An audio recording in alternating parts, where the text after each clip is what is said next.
Friends, now we are going to the next topic in next law. Now Newland's law of octaves means ये जो law था वे डोबरेनियर्स के बाद का law है, जिन्होंने भी क्या है एलिमेंट्स के अरेंजमेंट के बारे में एक्सप्लेनेशन दिया है ये पीरियडिक टेबल में। इन्होंने अपनी जो हेल्प है जो पीरियडिक टेबल में की है इनके अकॉर्डिंग क्या है।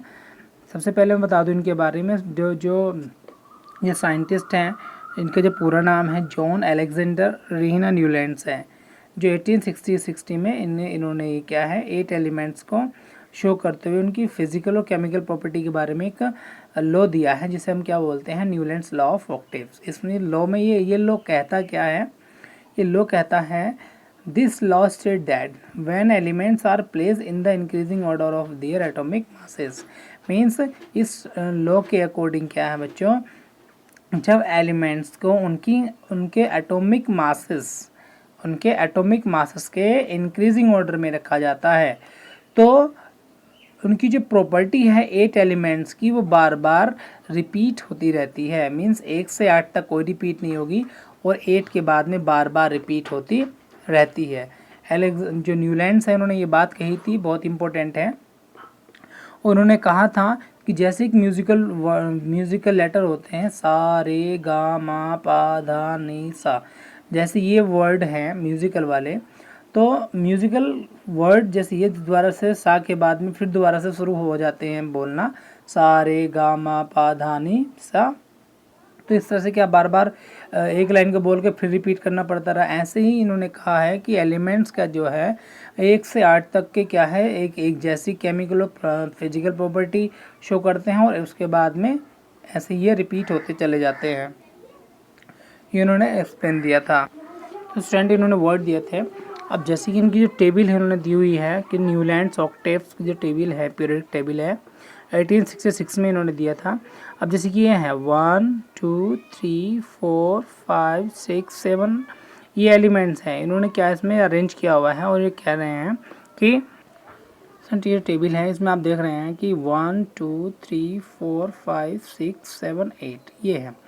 अब इसमें ये 8 एलिमेंट्स हैं। अब सा रे गा मा पा धा नी सा, अब इन्होंने क्या है एक को हर एक लेटर को क्या है 1 से 8 तक डिवाइड किया, फिर दोबारा से अगला एलिमेंट आ गया इस तरह से। तो क्या है कह रहे हैं कि पीरियडिक टेबल थी, इसमें मेन चीज़ हमें जो देखने मिली है वो क्या मिली है एटॉमिक मासेस का इंक्रीजिंग ऑर्डर। एटॉमिक मासेस का इंक्रीजिंग ऑर्डर। क्वेश्चन आपको यह आएगा कि what is the Newlands law.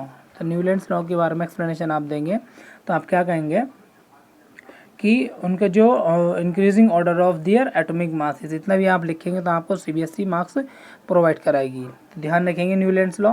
अब इसके कुछ डिफेक्ट थे कि न्यूलैंड्स के कुछ क्या डिफेक्ट थे और डिफेक्ट बहुत ज़्यादा पूछे जाते हैं CBSE बोर्ड में।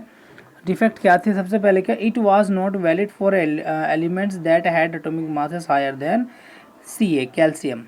तो ये क्या है उन एलिमेंट्स के लिए वैलिड नहीं था जिनके एटॉमिक मासेस क्या है कैल्शियम से ज़्यादा है।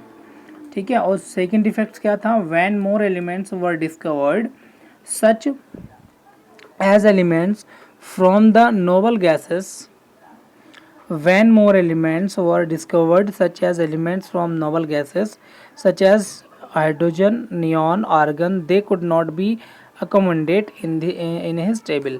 तो स्टूडेंट क्या है, जैसे कि आगे जो और ज़्यादा एलिमेंट्स डिस्कवर किए गए थे जैसे कि नोबल गैसेस हैं, कुछ हाइड्रोजन, नियॉन है, तो क्या है इन एलिमेंट्स को क्या है इस पीरियडिक टेबल में क्या है जो न्यूलैंड्स की जो पीरियडिक टेबल है उनमें इन्हें प्रॉपर प्लेस नहीं मिल सका था। तो इसका जो डिफेक्ट्स हैं और रूल हैं आपको उम्मीद है कि आपको पूरा समझ में आ गया होगा।